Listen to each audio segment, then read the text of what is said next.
Les détails avec Denis Kungi et Gelor Kimpianga. Sur 109 membres qui composent la Chambre haute du Parlement, 81 ont pris part au vote. 70 ont voté pour la prorogation, 7 sénateurs ont voté non et 4 se sont abstenus. Au cours de cette même plénière dirigée par le président Modeste Bahati, les sénateurs ont également adopté 2 rapports de la commission PAJ portant respectivement sur la proposition de loi relative aux défenseurs des droits de l'homme en République démocratique du Congo et celui relatif aux principes fondamentaux au régime pénitentiaire. D'autres matières ont été envoyées dans 3 commissions. Il s'agit notamment du code pénal qui est envoyé à la commission PAJ, la loi relative à la sage-femme envoyée à la commission socio-culturelle, tandis que la proposition de loi relative à la création et au fonctionnement de l'ordre national de géologues en RDC a été envoyé à la commission infrastructure. Il s'y est de noter que la Chambre de sages va au cours de la prochaine plénière examiner 3 projets de loi de ratification qui portent sur le financement du Fonds africain de développement, IDA.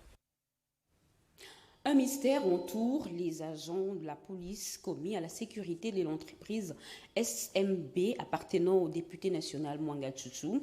La dernière audience est revenue sur les interrogations suscitées par cette question. D'où viennent ces policiers? Cédric Kenina nous retrace les faits.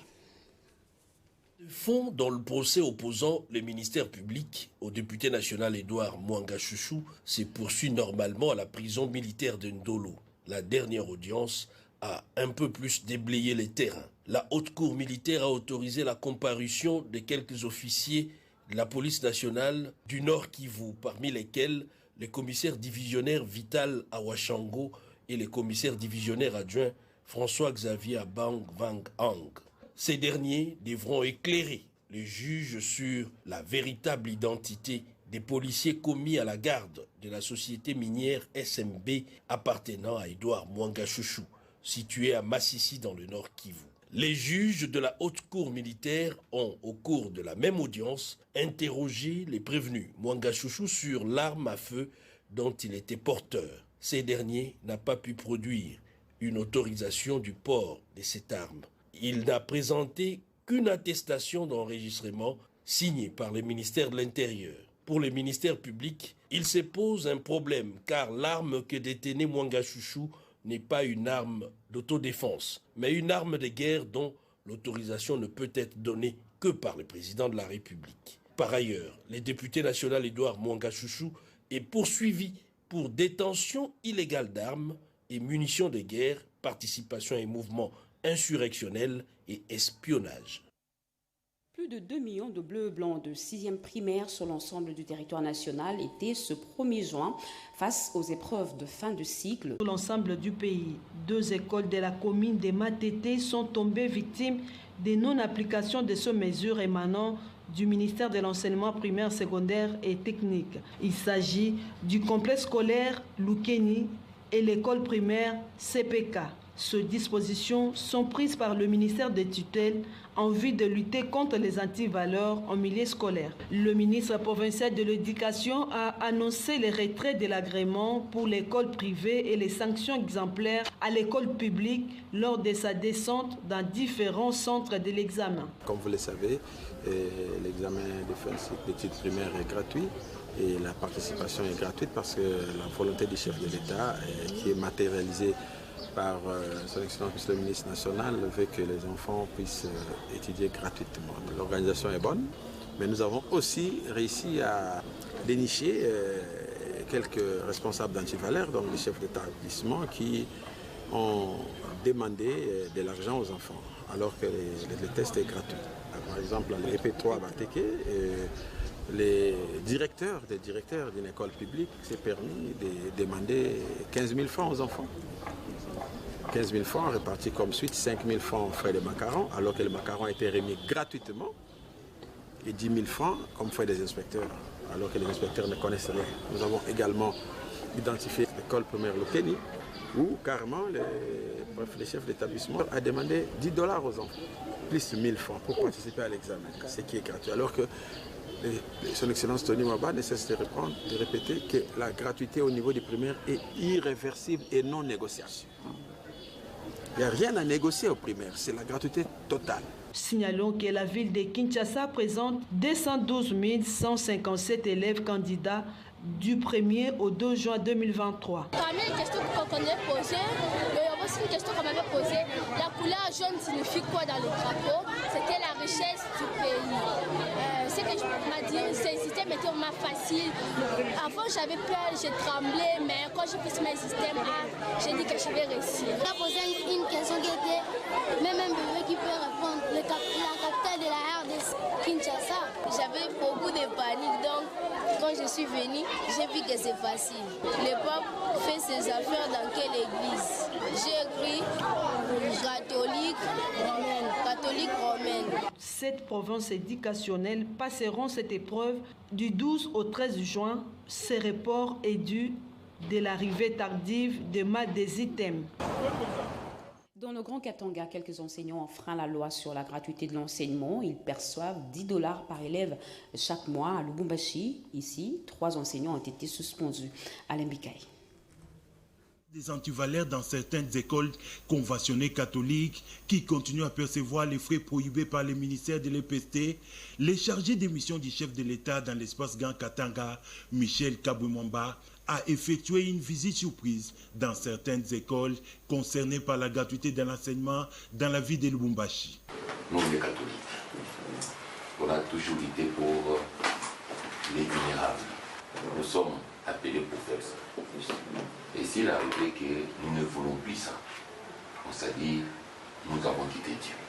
Les dénonciations faites par les parents des élèves ont été confirmées par les élèves de l'EPI Imara qui ont révélé aux autorités qu'au moins $10 sont perçus par les enseignants chaque mois pour accéder dans la salle de classe.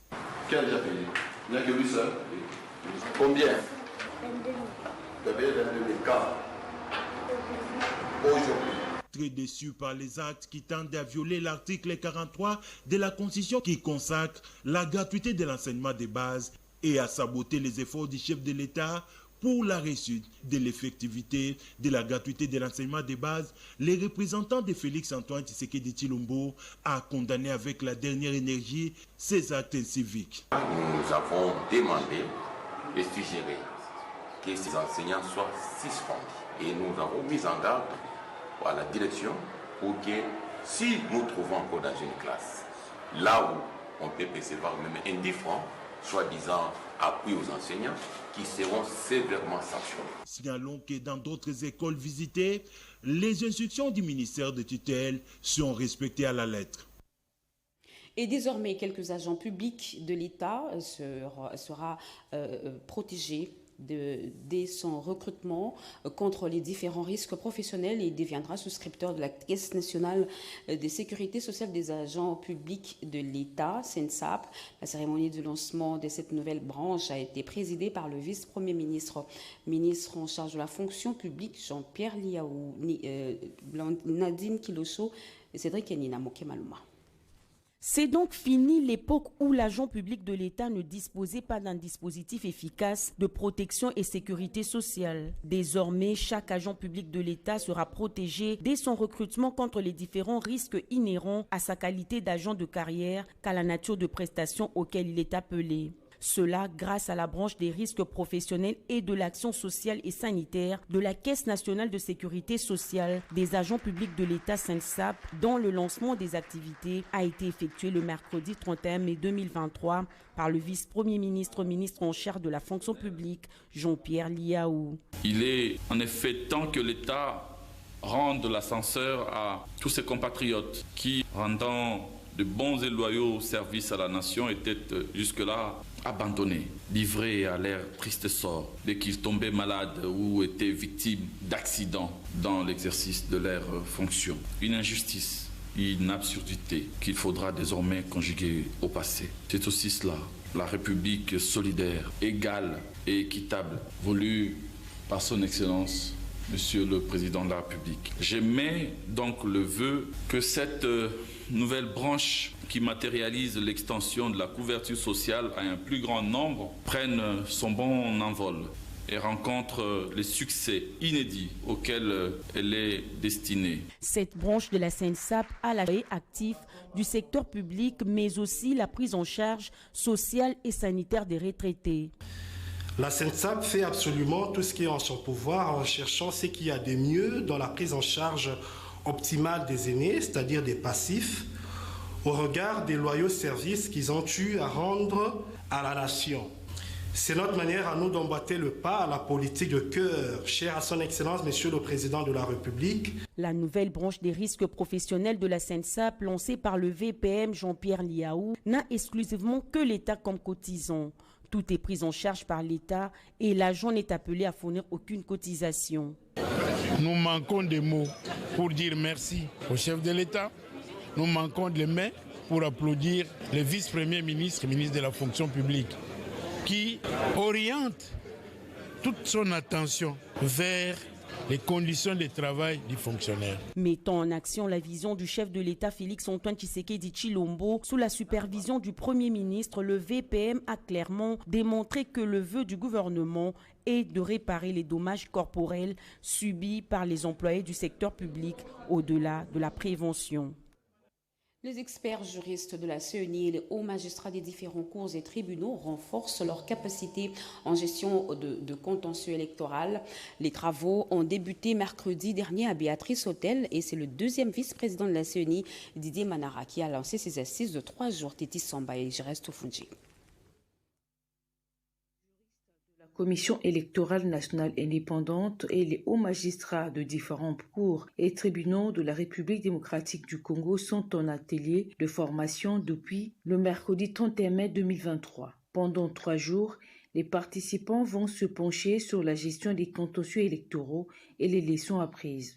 Devant les représentants du ministre de la Justice, du président de la Cour constitutionnelle et du Conseil supérieur de la magistrature, Didier Manara Linga, deuxième vice-président de la CENI, a lancé ses travaux d'échange avec le Conseil supérieur de la magistrature, organisé avec l'accompagnement de la Fondation internationale pour les systèmes électoraux AIFES. Les assises qui nous préoccupent portent sur la gestion du contentieux électoral et les leçons apprises. Vous conviendrez avec moi que ce thème, tel que conçu, fait appel à la participation de plusieurs institutions et organes acteurs du processus électoral. Mesdames et messieurs, distingués invités, c'est par ces mots que je vous souhaite, au nom de l'Assemblée plénière de la Commission électorale nationale indépendante, la bienvenue. Fructueux échanges. Pour sa part, le rapporteur adjoint Paul Moïse de Moulembéry est revenu sur les thématiques qui seront abordées au cours de ces échanges. Chacune des étapes interactives entre les participants et les orateurs du jour était précédée par les exposés de ces derniers sur différentes thématiques. Le premier président de la Cour de compte a échangé avec les membres du Conseil supérieur du portefeuille, une trouvaille pour booster les institutions publiques afin de bien fonctionner. Nancy Pouba. Premier président de la Cour des comptes concernant le non-respect de l'obligation des entreprises publiques de transmettre à la Cour des comptes leurs états financiers, Jimmy Mungangangwaka a invité le président du Conseil supérieur du portefeuille, Norbert Kumbu Eluna, dans son cabinet de travail afin de lui faire part de cette situation qui est en violation de la procédure prévue à l'article 30 de la loi organique régissant la Cour des comptes.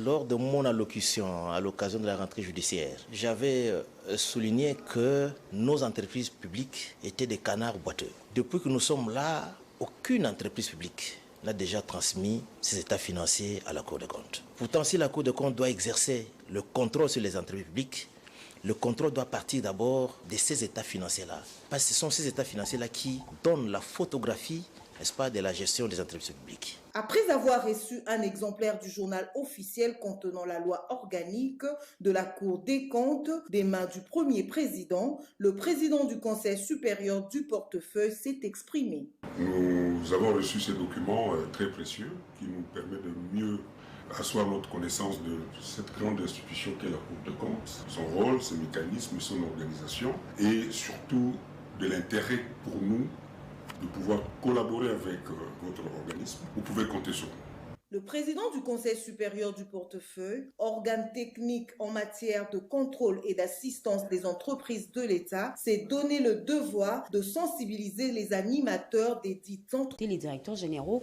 de l'ANADEC et du FOGEC, Richard Kalala. C'est un véritable joyau qui est en train de sortir de terre. Du côté de la première rue Limété sur l'avenue Saint-Christophe, dans la ville-province de Kinshasa. Ouvrage de près de 800 mètres carrés, exécuté par la société Vaste de Réseau de Services au Congo. Son chantier a reçu le mercredi 31 mai la visite du numéro 1 de l'entrepreneuriat Petites et Moyennes Entreprises, Désiré Nzinga Birianzé, avec dans sa suite les directeurs généraux du FOGEC et de l'ANADEC. La raison de la descente sur ce chantier est plus qu'évident. Il s'agit de la concrétisation du projet du gouvernement de la République d'ériger ici la maison de l'entrepreneuriat et de l'innovation destinée à accueillir les entrepreneurs pour leur offrir l'accompagnement administratif, technique et financier indispensable à l'évolution positive de tout ce qu'ils entreprennent. En fait, en termes de contenu, donc vous avez ici l'espace où nous nous situons actuellement, qui va servir les centres d'espace d'apprentissage. Il y aura des équipements qui seront ici, des incubateurs dans différentes filières. Il y a la filière cuir, la filière agroalimentaire. Et au-dessus, il y a une mezzanine où nous allons déployer un espace coworking. En sa qualité sectorielle et tuteur, Désiré Nzinga Birianzé n'a pas caché sa surprise au regard de l'avancement des travaux. À produire une bâtisse comme ça, vraiment il y a de quoi féliciter le chef de l'État. Parce que lui, il est visionnaire en fait. Mais le visionnaire a parlé des millionnaires congolais. Voilà, maintenant ils ont une maison où ils peuvent venir trouver de l'espace d'innovation et même de réalisation. Alain Boucha, ingénieur conducteur de travaux, rassure que le délai des livraisons de la maison d'entrepreneuriat et de l'innovation seront tenus. Elle aura lieu au mois de septembre prochain. Bientôt la mise en circulation de la ligne 1 de Transacademia qui part de Mikondo Ista Ina jusqu'à l'Ifasik. Le staff dirigeant de cette société de transport des étudiants congolais a organisé 2 journées de sensibilisation à l'attention des bénéficiaires qui souscrivent par mobile banking. Grekinzo Zeloya Mayuel pour le commentaire. Pour mission de faciliter la mobilité des étudiants sur l'étendue du territoire national Transacademia, le cadeau de Félix-Antoine Tshisekedi Tshilombo à la jeunesse congolaise ne cesse de rendre opérationnelles ces lignes dans la capitale Kinshasa.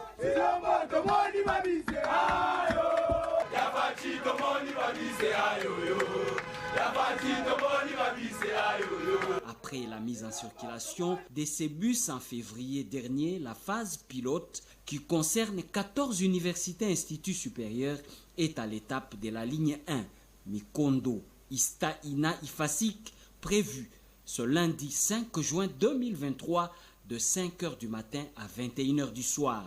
En marge de cette phase, le directeur général adjoint des Transacademia, José Makengo, accompagné des agents et du directeur des opérations, a sensibilisé les étudiants sur le comportement adopté et les conditions d'abonnement. À l'arrivée de la caravane à Lista, les Mouchetoumen, dans l'euphorie, ont dit toute leur reconnaissance au chef de l'État, Félix-Antoine Tshisekedi, et lui assurer de leur soutien conditionnel pour un 2e mandat. Transacademia reste une première expérience inédite dans le secteur des transports en RDC. Les étudiants font face à un paiement dématérialisé des titres de transport, étant eux-mêmes friands des nouvelles technologies de l'information et la communication. Les catastrophes naturelles sinistrent les populations en République démocratique du Congo, beaucoup plus le Rwanda. Avec la guerre d'agression par le M23 qui crée d'indicibles déplacements des populations, le ministre des Affaires sociales, Action humanitaire et Solidarité nationale Modeste Mutinga sillonne les capitales européennes pour expliquer le désastre et solliciter des appuis. Jean-Pierre Ndolo-Demazo. Genève à Londres, en passant par Berlin et Paris, Modeste Mutinga peint un tableau très préoccupant de la crise humanitaire que traverse la République démocratique du Congo devant les donateurs et bailleurs de fonds. Le ministre Mutinga a attiré l'attention de la communauté humanitaire internationale sur l'urgence et la nécessité d'assister les sinistrés congolais. 5 700 000 déplacés internes. À ceux-ci s'ajoutent d'autres victimes de conflits intercommunautaires dans la province de Maïndombe, Kwilu, Kwango et Kinshasa, sans oublier les nombreuses victimes de pluies diluviennes, d'inondations, de naufrages et d'autres catastrophes naturelles qui, au passage, ont détruit des écoles, des hôpitaux et autres infrastructures d'intérêt général. De retour à Kinshasa et toujours dans l'optique de trouver des solutions aux problèmes des sinistrés, Modeste Mutinga a tenu une réunion stratégique avec une importante délégation du Haut Commissariat pour les réfugiés. Le Haut Commissaire aux affaires juridiques fait le point. On a évoqué la nécessité de mobiliser les ressources nécessaires pour répondre aux besoins humanitaires. Et le ministre a parlé de la visite qu'il a faite récemment à Genève, durant laquelle il a fait un plaidoyer pour les besoins humanitaires du pays. Mais nous avons aussi parlé des solutions durables et de la nécessité qu'on fasse en sorte que nous amenions les collègues du développement à faire partie de la réponse. C'est un plaidoyer qui trouvera du répondant auprès des bailleurs de fonds. 17 partis politiques et différentes personnalités ont décidé de se regrouper au sein de la coalition des démocrates CODE afin d'aborder sereinement les élections. Ils ont organisé leur sortie officielle au Poulme le dimanche dernier. Ils proposent plusieurs réformes constitutionnelles et institutionnelles. Edith Chala nous en parle. Les élections pointent à l'horizon. L'Union sacrée de la nation et ses composantes remettent de l'ordre dans l'approche. Le cas de la coalition des démocrates CODE, qui a réuni députés et sénateurs, ministres et gouverneurs des provinces pour une sortie New Look, au cours de laquelle Jean-Lucien Boussa-Tongwa a rappelé les soutiens sans faille au président de la République Félix-Antoine Tshisekedi pour les prochaines élections et la détermination de lui garantir une majorité confortable au Parlement. Au-delà du soutien, ces acteurs majeurs de la politique congolaise pensent aux réformes constitutionnelles et institutionnelles pour plus d'efficacité. Les inefficacités qui ont affecté l'efficacité de ces dernières, je parlais des institutions, et qui a nécessité de réformer. À ces propos, la Côte propose des réformes constitutionnelles, institutionnelles et économiques, dont notamment le mode de désignation des gouverneurs de province, la part des recettes à caractère national allouées aux provinces établie à 40% et la retenue à la source. Le coût des élections est très élevé. On suivra avec Edith Chala. Signature ce matin du protocole d'accord entre la Chambre de commerce de la RDC et l'organisme américain BGB FineTech. C'est un partenariat qui va booster les entreprises congolaises avec différents projets multisectoriels de développement redépendants. Et Jean-René Kabamba. Importance capitale dans le monde des affaires de la RDC pour la signature du protocole d'accord entre la Chambre de commerce de la RDC et la firme américaine BGB FineTech. Tous les comités de gestion, les agences et cadres de cette chambre de commerce et quelques opérateurs congolais intéressés à cette opportunité considérée comme une nouvelle ère pour réaliser leur rester en marge, il faut y adhérer. C'est le souhait du directeur général de cette institution, Lukusaneville. Objectif poursuivi, la promotion des affaires et la création des entreprises. C'est un grand honneur d'avoir des partenaires qui commencent à venir pour reconstruire le pays. Donc on crée des emplois, on crée des richesses pour le peuple congolais. La BGB FineTech, un organisme de droit américain basé en Miami, dans l'État de Floride, dirigé par un Congolais, Ngabala Massamba, digne fils de la diaspora, il met à la disposition des entrepreneurs congolais dont les remboursements s'étalent annuellement et à moins de 10% de taux d'intérêt. Une véritable aubaine pour les investisseurs de la RDC. Et cette entreprise qui nous a donné cette opportunité aujourd'hui, qu'on a fait une démonstration technique avec un expert à mes côtés qui est mon partenaire. Ici aujourd'hui, c'est notre temps et c'est la jeunesse qui est censée d'accompagner les chefs de l'État. Et moi j'ai choisi dans le domaine de lever des fonds au niveau international. La signature de ce protocole d'accord était accompagnée de l'hymne national, une façon de sceller le sentiment patriotique inspiré par l'un des fondateurs de cette chambre de commerce, Étienne Tshisekedi Mulumba. Et pour finir en politique, le directeur du cabinet adjoint du vice-premier ministre, ministre des Affaires étrangères et président du parti politique. Pour ceux qui le veulent.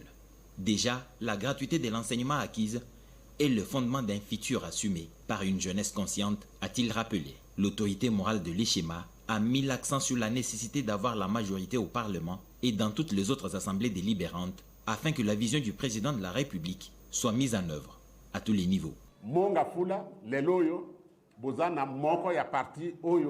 Ce parti, créé à Mongafula, est derrière le président de la République, Félix Antoine Tshisekedi. Il va mobiliser pour sa réélection afin qu'il poursuive l'élan du développement qu'il a amorcé.